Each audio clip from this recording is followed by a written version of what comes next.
Bismillahirrahmanirrahim. Assalamualaikum warahmatullahi wabarakatuh. My name is Dian Puspita Sari. I'm from Accounting Education 2017.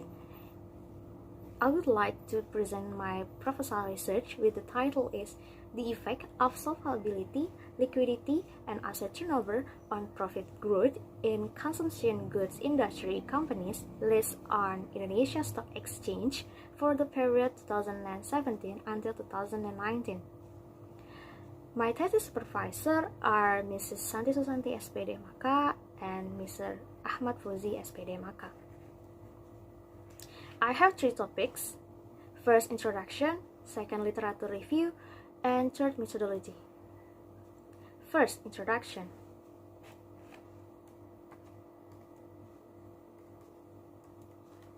Rapid technological development have an effect of all sectors, which one on the business sector, especially at companies.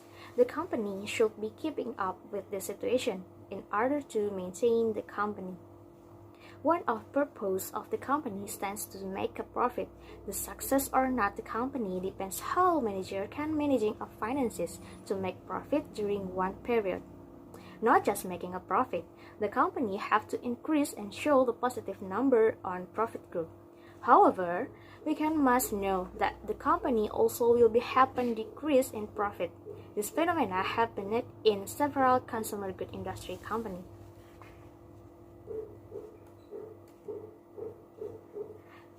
First come from PT Unilever Indonesia.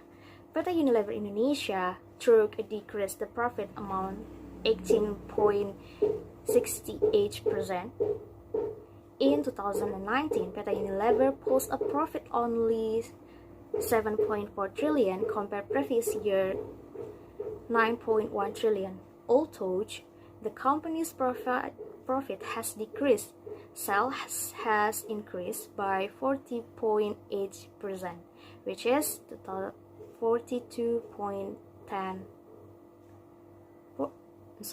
42.9 trillion. Second come from PT Kimia Farma. PT Kimia Farma showed a decrease of profit. The company recorded profit in the first semester of 2019 only 47.75 billion, decreased by 68.87% compared to previous year can recorded amount 151.9 billion. Sales increased by 18.94% from 3.80 trillion to 4.52 trillion. The cost of goods sold also increased.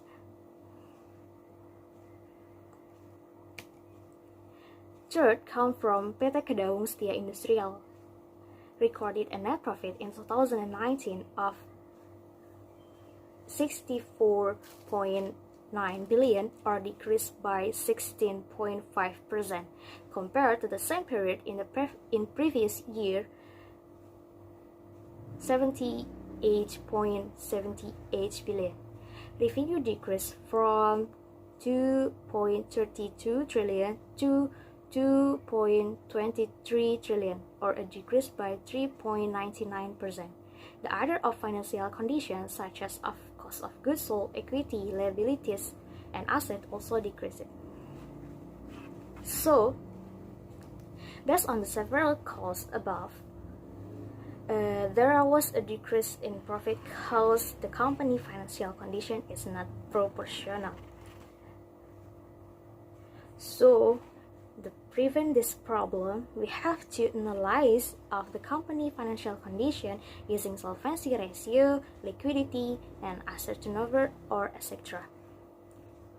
Based on the background above, so the title of this research will be The Effect of Solvability, Liquidity, and Asset Turnover on Profit Growth.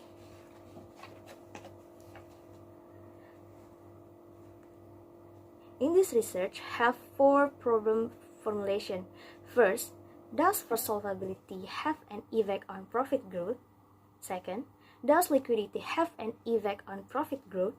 Third, does asset turnover have an effect on profit growth? Fourth, do solvency, liquidity, and asset turnover have an effect on profit growth?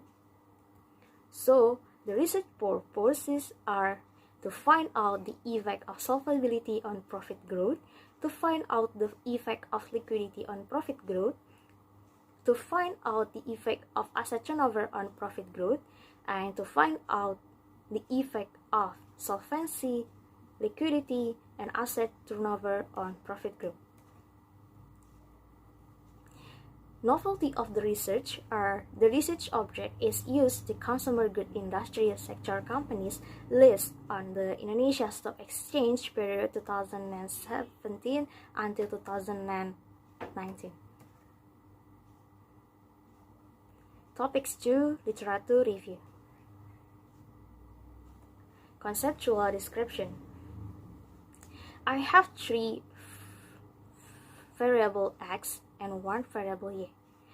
First, solvability. Solvability is the ratio used to measure the extent to which the company is set to finance it with debt by Kashmir 2019. Second, liquidity.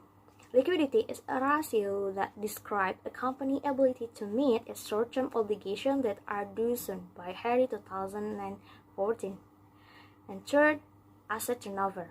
Asset turnover is a measure that indicates how effectively a company uses all assets to make sales and also makes profit by Kyoto 2019. And profit growth. Profit growth is a ratio that shows a company's ability to increase its net profit compared the previous year by Terhadap 2016. Conceptual description. Indicator solvability, I have debt equity ratio or DER with formula total debt divided by total equity, liquidity by current ratio with formula current asset divided by current liabilities, and asset turnover with indicator total asset turnover with formula sales divided by total asset, and the last of profit growth.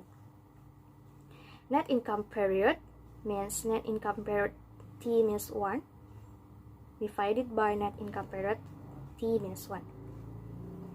There are 4 relevant research in this research.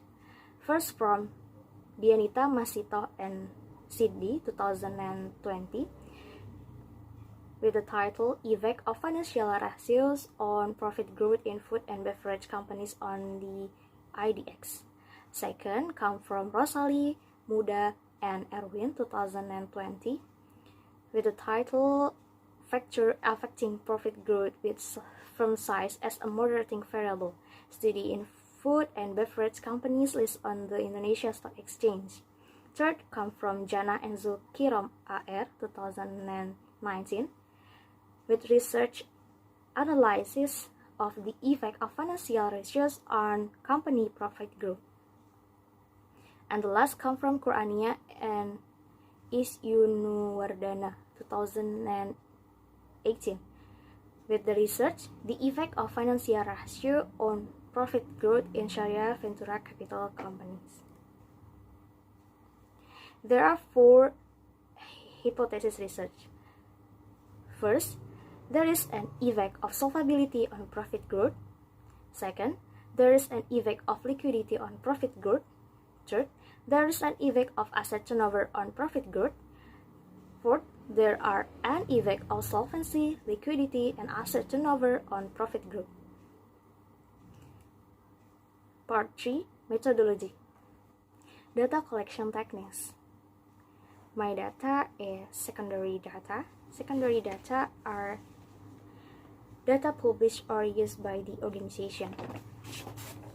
My data come from official website IDX and also company that publish the annual report or financial report. Another techniques I use documentation. This population and sample.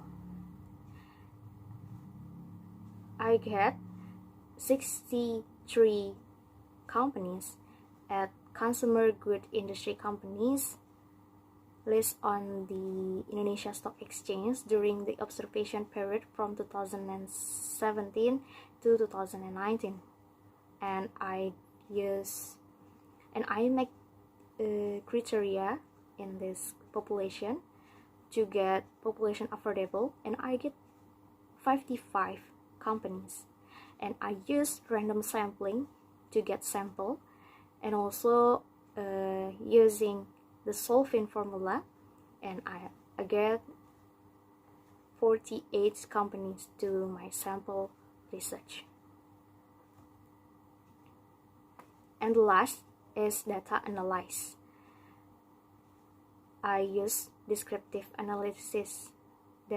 statistics analysis, then testing assumption classic, next multiple linear regression analysis, and last of hypothesis testing. So that's all for me. I know I have a lot of mistakes to deliver this presentation. I'm sorry. Thank you for your participation. Thank you for watching, and thank you. Wassalamualaikum warahmatullahi wabarakatuh.